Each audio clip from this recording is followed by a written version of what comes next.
रत्नकटस्थरक्तचरणां ध्यायेत्परामम्बिका महादेवता अक्षदाञ्जलिं पुष्पमालिकाञ्जलिं समर्पयामि।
महामंगलदेवता अनुकूल्येना संतुष्टनाविदाञ्जलिं नमस्कृत्य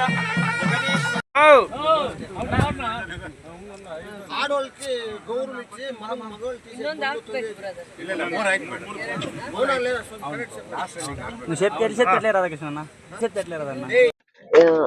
ಒಂದ್ ಚರಿತ್ರೆ ಇದೆ. ಇದು ಒಂದ್ 100 ವರ್ಷಗಳ ಹಳೆ ಸೇತುವೆ ಇದು.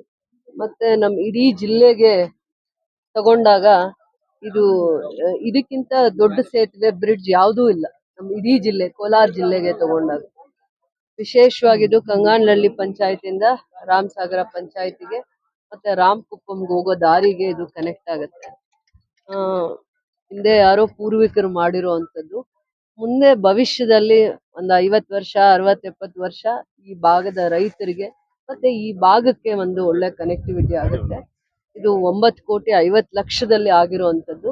ಇದು ಒಂದು 4 ಮೀಟರ್ ಅಗಲ ಇಲ್ಲ, 3.25 ಇದೆ. ಈಗ ನಾವು 12 ಮೀಟರ್ ಅಗಲ ಇರುತ್ತೆ. 12 ಮೀಟರ್ ಅಗಲ. ಮತ್ತೆ ಈ ಭಾಗದ ರೈತರು ಮುಂದೆ ಬಂದಿದ್ದಾರೆ. ಒತ್ತುವರಿ ಆಗಿದೆ ಅಂತ ಹೇಳ್ತಾ ಇದ್ರು. ಒತ್ತುವರಿಗಿಂತ ಅವರೇ ಬಂದು ನಮಗೆ ಈ ಕನೆಕ್ಟಿವಿಟಿ ಮಹತ್ವ ಅವರಿಗೆ ಅರ್ಥ ಆಗಿದೆ. ರೈತರು ಏನೇ ಬೆಳೆದ್ರು ಕೂಡ ಇದು ಸ್ಕೂಲು ಕಾಲೇಜು ಮತ್ತೆ 4-5 ಪಂಚಾಯತಿಗೆ ಇದೇ ಒಂದು ರಸ್ತೆ ಇರೋದು ಕೂಡ, ಮಾರ್ಗ ಇರೋದು ಕೂಡ. ಮತ್ತೆ ಇದನ್ನ ಅಭಿವೃದ್ಧಿ ಮಾಡುವಂಥದ್ದು ಯಾವಾಗೂ ಅವಕಾಶ ಆಗಿರ್ಲಿಲ್ಲ. ಕಳೆದ 20-30 ವರ್ಷಗಳಲ್ಲಿ ಅವಕಾಶನೇ ಆಗಿರ್ಲಿಲ್ಲ ಕೂಡ. ಇದನ್ನ ನಾವು ಅಭಿವೃದ್ಧಿ ಮಾಡ್ತಾ ಇರೋದ್ರಿಂದ ಯಾವಾಗ್ಲೂ ಕೂಡ ರಸ್ತೆಗಳು ಸೇತುವೆಗಳು ಒಂದು ಕ್ಷೇತ್ರನ ಅಭಿವೃದ್ಧಿಯ ಸಂಕೇತ. ಅವೆಲ್ಲಾನು ಕೂಡ ಕನೆಕ್ಟಿವಿಟಿ ತುಂಬಾ ಮುಖ್ಯ. ಒಬ್ಬ ರೈತನಿಗೆ, ಸ್ಕೂಲು ಕಾಲೇಜ್ಗೆ ಹೋಗೋರ್ಗೆ ಎಲ್ಲರಿಗೂ ಕೂಡ ಒಂದು ರಸ್ತೆ ಯೋಗ್ಯವಾಗಿದ್ರೇನೆ, ನಮ್ಗೆ ಕನೆಕ್ಟಿವಿಟಿ ಇದ್ರೇನೆ ನಾವ್ ಅದನ್ನ ಉಪಯೋಗ ಮಾಡ್ಕೊಳಕ್ಕಾಗತ್ತೆ. ಅದೇನೋ ಗೊತ್ತಿಲ್ಲ, ಬ್ರಿಡ್ಜಸ್ ನ ಬಹಳ ನಮ್ಮಲ್ಲಿ ಇದು ಐದನೇ ಕೆಲಸ. ಮೊದಲನೇದು ನಾವು ಇದ್ರಲ್ಲಿ ಮಾಡಿದೀವಿ, ನತ್ತ ಗ್ರಾಮ, ನಲ್ಲೂರು ನತ್ತ ಗ್ರಾಮದಲ್ಲಿ ಮಾಡ್ತೀವಿ. ಅದು 6 ಕೋಟಿಯಿಂದ 7 ಕೋಟಿ ಒಳಗಡೆ. ಅದಾದ್ಮೇಲೆ ಬಡ್ಮಾಕ್ನಹಳ್ಳಿಯಲ್ಲಿ ಮಾಡ್ತೀವಿ. ಅದಾದ್ಮೇಲೆ ಇನ್ನೊಂದು ಬ್ರಿಡ್ಜ್ ಗೊಲ್ಲಹಳ್ಳಿ, ಮಲ್ಲಹಳ್ಳಿ ಬ್ರಿಡ್ಜ್ ಒಂದು. ಅದಾದ್ಮೇಲೆ ಕೃಷ್ಣವರಂದು 4ನೇ ಬ್ರಿಡ್ಜ್. ತುಂಬಾ ಆಕ್ಸಿಡೆಂಟ್ಸ್ ಆಗ್ತಾ ಇತ್ತು ಅಂತ ಇದು 5ನೇ ಬ್ರಿಡ್ಜ್. ಇದು ಇವೆಲ್ಲದಕ್ಕಿಂತ ಮೀರಿರೋ ಅಂತದ್ದು. ಇದು 10 ಕೋಟಿಯಲ್ಲಿ ಅನುದಾನದಲ್ಲಿ ಆಗ್ತಾ ಇರೋವಂಥದ್ದು. ನೀವೇ ಯೋಚನೆ ಮಾಡಿ, 3.25 ಅಷ್ಟು ಇತ್ತು ಅಂತ ಹೇಳ್ತಾ ಇದಾರೆ ಅಗಲ. ಈಗ 12 ಅಷ್ಟು ಆದ್ರೂ 3ರಷ್ಟು ಅಗಲ ಮಾಡ್ತಾ ಇದೀವಿ. ಅಂದ್ರೆ ಸೇತುವೆನೆ ಅಗಲಾನು ಮಾಡ್ತಾ ಇದೀವಿ. ಅಷ್ಟು ಇದು ಹೈಟು ಎತ್ತರಕ್ಕೆ ಮಾಡ್ತಾ ಇದೀವಿ. ಆಮೇಲೆ ತುಂಬಾ ಹಳೇದಾಗ್ಬಿಟ್ಟಿದೆ ಮೇಡಮ್. ಮಳೆ ನೀರು ಓಡಿ ಹೋದಾಗ ಶೇಕ್ ಆಗುತ್ತೆ. ಶೇಕ್ ಆಗುತ್ತೆ ಆಮೇಲೆ ಅಂತ ಹೇಳ್ತಾರೆ. ಚಿಕ್ಕ ವೆಯ್ಟ್ ಕಡಿಮೆ ಇರೋ ವೆಹಿಕಲ್ ಮಾತ್ರ ಹೋಗಕ್ಕಾಗುತ್ತೆ ಈಗ. ಹಾ. ದೊಡ್ಡ ಲಾರಿ ಅಥವಾ ಡಬಲ್ ವೆಹಿಕಲ್ ಏನು ಉಪಯೋಗ ಆಗುತ್ತೆ ಅಂತ ನಾವೀಗ 3.25 ಅಡಿ ಇರುವಂತದನ್ನ 12 ಮೀಟರ್ ಅಷ್ಟು ಅಗಲ ಮಾಡ್ತಾ ಇರೋದ್ರಿಂದ ದೊಡ್ಡ ಅಂದ್ರೆ 40-50 ಟನ್ ವೆಹಿಕಲ್ ಕೂಡ ಆರಾಮಾಗಿ ಟನ್ ಇದ್ರು ಕೂಡ ಆ ವೆಹಿಕಲ್ಸ್ ಮೂವ್ಮೆಂಟ್ ಆಗ್ಬೋದು. ನೀರು ಅಂದ್ರೆ ಇದು ಬಂದಾಗ ನಮ್ಗೆ ಕೋಡಿ ಹರಿದಾಗ ಅವಾಗೆ ಇದು ಶೇಕ್ ಆಗ್ತಾ ಇತ್ತು ಅಂದ್ರೆ ಅದು ಅಷ್ಟು ಯೋಗ್ಯವಾಗಿಲ್ಲ ಅಂತ ಅಂದ್ಬಿಟ್ಟು. ಅಂದ್ರೆ ಯಾವಾಗಿದ್ರು ಇದನ್ನ ಮಾಡ್ಲೇಬೇಕಾಗಿತ್ತು. ಅದಕ್ಕೊಂದ್ ಕಾಲ ಕೂಡ್ ಬಂದಿದೆ. ನಾವು ಅನುದಾನ ಕೇಳೋ ಅಷ್ಟ್ರಲ್ಲಿ ಯಾವ ಅನುದಾನನೂ ಸಿಗಲ್ಲ.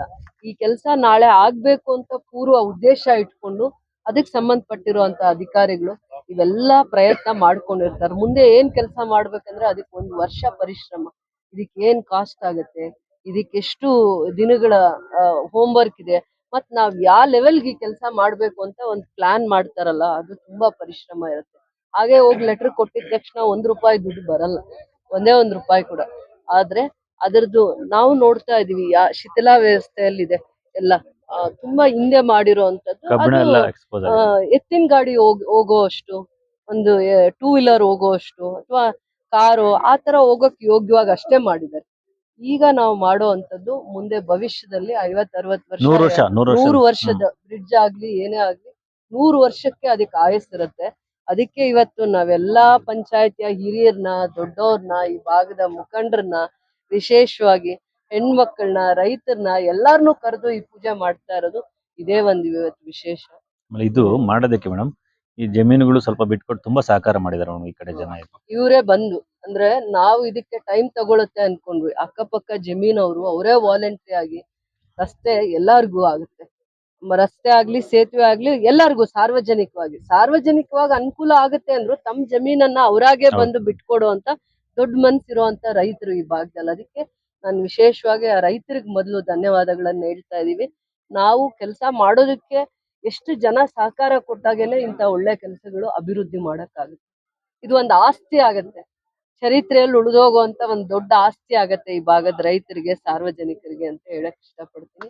ಎಲ್ಲಾ ಸೇತುವೆಗಳು ಕೆಜಿಎಫ್ ಕ್ಷೇತ್ರದಲ್ಲಿರೋ ಎಲ್ಲಾ ಸೇತುವೆಗಳು, ವಿಶೇಷವಾಗಿ ಲೋಕೋಪಯೋಗಿ ಇಲಾಖೆ PWD ಈ ಅಧಿಕಾರಿಯವರು ರಾಮಮೂರ್ತಿ ಅವರು ಬಂದಾದ್ಮೇಲೆ ನಾವ್ ಎಷ್ಟೊಂದು ಕೆಜಿಎಫ್ ಕ್ಷೇತ್ರದಲ್ಲಿ ಬರೀ ಬಿಲ್ಡಿಂಗ್ ಕನ್ಸ್ಟ್ರಕ್ಷನ್ಸ್ ಬಿಟ್ಟು ಹೊರತಾಗಿ ಈ ರೀತಿಯ ಒಂದು 100 ವರ್ಷ ಅದಕ್ಕೆ ಒಂದು ಆಯಸ್ಸಿರತ್ತೆ ಅಂತ ಒಂದು ಬ್ರಿಡ್ಜಸ್ ನ, ಸೇತುವೆಗಳನ್ನ ಮಾಡ್ಲಿಕ್ಕೆ ಕಾರಣಕರ್ತರಾಗಿದ್ದಾರೆ. ಆ ಇಂಜಿನಿಯರ್ ಸೆಕ್ಷನ್ ಇರ್ಬೋದು, ಟೆಕ್ನಿಕಲ್ ಸೆಕ್ಷನ್ ಇರ್ಬೋದು, ಇವರೆಲ್ಲರ ಒಂದು ಪರಿಶ್ರಮ ಸಹಕಾರದಿಂದ ಮಾತ್ರ ಇವೆಲ್ಲ ಕೆಲಸಗಳನ್ನ ಮಾಡಕ್ ಆಗಿದೆ. ಇದು ರೈತರಿಗೆ ಯಾವತ್ತೂ ಸದಾಕಾಲ ಅವ್ರಿಗೆ ಒಂದು ಕೊಡುಗೆ ಆಗಿ ನಿಂತೋಗುತ್ತೆ ಈ ಭಾಗದಲ್ಲಿ.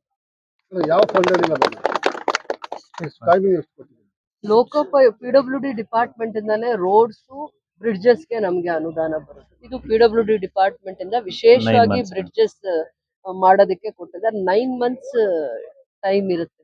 11 ತಿಂಗಳು ಇಲ್ಲಾಂದ್ರೆ 9 ತಿಂಗಳು. ಇದಕ್ಕೆ 11 ತಿಂಗಳು ಬೇಕಾಗ್ಬೋದು, ಬಟ್ ಇವ್ರು 6 ತಿಂಗಳಲ್ಲಿ ಮಾಡ್ತೀನಿ ಅಂತ ಹೇಳಿದ್ದಾರೆ. ನನಗೆ 5 ತಿಂಗಳಲ್ಲಿ ಮಾಡ್ಕೊಡಿ ಅಂತ ನಾನು ಕೇಳ್ತಾ ಇದೀನಿ. 5 ತಿಂಗಳಲ್ಲಿ ಮಾಡ್ಕೊಡ್ತೀನಿ, ಉಪಯೋಗಿಸ್ಕೊತೀವಿ. ಅದನ್ನ ಕಟ್ಟೋವರೆಗೂ ಇದನ್ನ ಉಪಯೋಗಿಸ್ಕೊಂತೀವಿ. ಆಮೇಲೆ ಇಡೀ ಜಿಲ್ಲೆಗೆ ಇದು ವಿಶೇಷವಾಗಿರೋ ಬ್ರಿಡ್ಜ್ ಆಗತ್ತೆ, ಸೇತುವೆ ಇಡೀ ಜಿಲ್ಲೆಗೆ. ಇದು ಬಿಟ್ರೆ ಇನ್ಯಾವ್ದು ಮತ್ತೆ ನಮ್ ರಾಮಸಾಗರಕ್ಕೆ ಹೋಗ್ಬೇಕು ಅಂದ್ರೂ ಇದೇ ದಾರಿ ಆಗತ್ತೆ. ರಾಮಸಾಗರಕ್ಕೆ ರಾಮಸಾಗರ ಲೇಕ್ ಏನಿದೆ, ರಾಮಸಾಗರ ಲೇಕ್ ಏನಿದೆ, ಇದನ್ನ ನೋಡೋದಕ್ಕೆ ಮುಂದೆ ಪ್ರವಾಸಿಗಳು ಬಂದ್ರು ಕೂಡ ಇದೇ ರಸ್ತೆನೆ ಇದೇ ಯೋಗ್ಯವಾಗಿರುವಂತ ರಸ್ತೆ. 3-4 ಪಂಚಾಯತಿಗೆ ಮಾತ್ರ ಸೀಮಿತವಾಗಿಲ್ಲ, ಇದು ಆಂಧ್ರ ಗಡಿಗೆ ಮತ್ತೆ ತಮಿಳ್ನಾಡುಗೆ, ರಾಂಪುರ, ರಾಮಕುಪ್ಪಂಗೆ ಮತ್ತೆ ಮುಂದೆ ರೈತರಿಗೆ ಈ ಜಾಗ ಯೋಗ್ಯ ಆಗತ್ತೆ, ಜಾಸ್ತಿ ಯೋಗ್ಯ ಆಗತ್ತೆ. ಅದಕ್ಕೋಸ್ಕರ ಇಂಡಸ್ಟ್ರೀಸ್ ಇರ್ಬೋದು, ಎಲ್ಲಾ ರೀತಿ ವೆಹಿಕಲ್ ಕೂಡ ಇದರಲ್ಲಿ ಸರಾಗವಾಗಿ ಸುಗಮವಾಗಿ ಹೋಗ್ಬೋದು. ಇಲ್ಲಿ ಏನು ರಾಮಸಾಗರ ಕೆರೆ ಕೋಡಿ ಹೋದ್ರೆ ಇಲ್ಲಿ ಇರ್ತಕ್ಕಂಥ ಒಂದು ಚಿಕ್ಕ ಸೇತುವೆ ತುಂಬಾ ಶಿಥಿಲಾವಸ್ಥೆಯಲ್ಲಿದೆ. ಆದ್ರೂ ಅದನ್ನ ಮರು ನಿರ್ಮಾಣ ಮಾಡ್ಬೇಕು, ಚೆನ್ನಾಗಿರೋ ಒಂದು ಸೇತುವೆ ಕಟ್ಟಬೇಕು ಅಂತ ಈ ಊರು ರಾಮಸಾಗರ ಗ್ರಾಮ ಪಂಚಾಯತಿ ಮತ್ತು ಈ ಸುತ್ತಮುತ್ತಲ ಗ್ರಾಮಸ್ಥರೆಲ್ಲ ಮೇಡಮ್ ನ ಬಂದು ಮನವಿ ಮಾಡಿದಾಗ ಮೇಡಮ್ ಇದ್ರ ಬಗ್ಗೆ ನೀವು ಒಂದು ವಿಸಿಟ್ ಮಾಡಿ ಒಂದು ಅಂದಾಜು ಪಟ್ಟು ತಯಾರಿಸಿ ನನ್ನ ಕೈಲಿ ಕೊಡಿ ಅಂತ ಹೇಳಿದ್ರು. ನಾವೆಲ್ಲ ಇದನ್ನ ವಿಸಿಟ್ ಮಾಡಿ ಇದಕ್ಕೆ ಎಷ್ಟಾಗುತ್ತೆ ಕಾಸ್ಟ್ ಅಂತೆಲ್ಲ ಮಾಡಿ ಮೇಡಮ್ ಕೈಲಿ ಕೊಟ್ವಿ. ಮೇಡಮ್ ಅವರು ನಮ್ಮ ಲೋಕೋಪಯೋಗಿ ಇಲಾಖೆ ಸಚಿವರಾದ ಸತೀಶ್ ಜಾರಕಿಹೊಳಿ ಸಾಹೇಬ್ರ ಹತ್ರ ಕೂತ್ಕೊಂಡು ಖುದ್ದಾಗಿ ಇದು ನಮ್ಗೆ ತುಂಬಾ ಅವಶ್ಯಕತೆ ಇದೆ, ಇಲ್ಲಿ ಸುಮಾರು ಗ್ರಾಮಗಳಿಗೆ ಈ ಸೇತುವೆ ಅವಶ್ಯಕತೆ ಇದೆ, ಶಿಥಿಲಾವಸ್ಥೆಯಲ್ಲಿದೆ, ಯಾರು ಎನಿ ಟೈಮ್ ಯಾವಾಗ ಬೇಕಾದ್ರೂ ಅದು ಹಾಳಾಗುವಂತ ಸ್ಥಿತಿಯಲ್ಲಿದೆ, ಅದನ್ನ ಮರು ನಿರ್ಮಾಣ ಮಾಡಲೇಬೇಕಾಗಿದೆ. ಅಲ್ಲಿ ಚಿಕ್ಕ ಕಡಿಮೆ ಭಾರವಂತ ವಾಹನಗಳು ಮಾತ್ರ, ಲಘು ವಾಹನಗಳು ಮಾತ್ರ ಹೋಗಕ್ಕೆ ಸಾಧ್ಯ ಇದೆ ಈ ಸೇತುವೆ ಮೇಲೆ, ಭಾರಿ ವಾಹನಗಳು ಹೋಗಕ್ಕಾಗೋದಿಲ್ಲ. ಮತ್ತೆ ಯಾವುದೇ ಸಮಯದಲ್ಲಿ ಅದು ಬೀಳೋ ಪರಿಸ್ಥಿತಿಯಲ್ಲಿದೆ. ಇದು ತುಂಬಾ ಅಗತ್ಯತೆ ಇದೆ, ಅವಶ್ಯಕತೆ ಇದೆ ಅಂತ ಹೇಳ್ಬಿಟ್ಟು ನಮ್ಮ ಲೋಕೋಪಯೋಗಿ ಸಚಿವರ ಹತ್ರ ಖುದ್ದಾಗಿ ಸುಮಾರು ಒಂದು 4-5 ಬಾರಿ ಬಂದು ಅದನ್ನ ಮನವಿ ಮಾಡಿ ಇದಕ್ಕೆ ನಾವು ಏನು ಅಂದಾಜು ಮಾಡಿದ್ವಿ, ತಯಾರಿಸಿದ್ವಿ 950 ಲಕ್ಷಗಳ ಹಣವನ್ನ ಲೋಕೋಪಯೋಗಿ ಇಲಾಖೆಯಿಂದ ಬಿಡುಗಡೆ ಮಾಡಿಸಿದ್ದಾರೆ. ಬಿಡುಗಡೆ ಮಾಡಿಸಿದ್ಮೇಲೆ ನಾವು ಅದನ್ನ ಎಸ್ಟಿಮೇಟ್ ಮಾಡಿ ಟೆಂಡರ್ ಕರೆದಿದ್ದೀವಿ. ಈಗ 3 ಮೀಟರ್ ಅಗಲ ಇದೆ ವೆಹಿಕಲ್ ಲಘು ವಾಹನಗಳು ಹೋಗೋದಕ್ಕೆ, ಇದನ್ನ 12 ಮೀಟರ್ ಅಗಲಕ್ಕೆ ಮಾಡ್ತಾ ಇದೀವಿ. ಸುಮಾರು 85 ಮೀಟರ್ ಉದ್ದ ಇರುತ್ತೆ ಸೇತುವೆ, 12 ಮೀಟರ್ ಅಗಲ ಇರುತ್ತೆ. ಇದು ಒಂದ್ಸಾರಿ ನಿರ್ಮಾಣ ಆದ್ಮೇಲೆ ಎಂತ ವಾಹನಗಳು ಕೂಡ ನಮ್ಮ ಏನ್ ನ್ಯಾಷನಲ್ ಹೈವೇ ಅಂತ ಏನಂತೀವಿ, ರಾಜ್ಯ ಹೆದ್ದಾರಿ, ರಾಷ್ಟ್ರೀಯ ಹೆದ್ದಾರಿಗಳಲ್ಲಿ ಓಡ್ತಕ್ಕಂಥ ವಾಹನಗಳು ಅದೇ ರೀತಿ ಯಾವುದೇ ವಾಹನ ಹೊಡೆದ್ರು ಯಾವುದೇ ರೀತಿ ತೊಂದರೆ ಆಗಲ್ಲ. ಸಂಪೂರ್ಣವಾಗಿ ಇದು ನಮ್ಮ ಕರ್ನಾಟಕದಿಂದ ಆಂಧ್ರ, ತಮಿಳುನಾಡು, ಈಗಾಗಲೇ ಮೇಡಮ್ ಹೇಳಿದಂಗೆ 2 ರಾಜ್ಯಗಳಿಗೆ ಕನೆಕ್ಟಿವಿಟಿ ಕೂಡ ಉಂಟಾಗುತ್ತೆ. ಮುಂದಿನ ದಿನಗಳಲ್ಲಿ ಏನೇ ಕೈಗಾರಿಕೆಗಳು ಬಂದ್ರು, ಏನೇ ಬಂದ್ರು ಇಲ್ಲಿನ ಜನಗಳಿಗೂ ಅನುಕೂಲ ಆಗುತ್ತೆ. ಕೈಗಾರಿಕಾ ಸ್ಥಾಪನೆ ಮಾಡಿದಾಗ ಅಲ್ಲಿ ಅವ್ರ ವಾಹನಗಳು ಓಡಾಡೋದಕ್ಕೂ ಅನುಕೂಲ ಆಗುತ್ತೆ.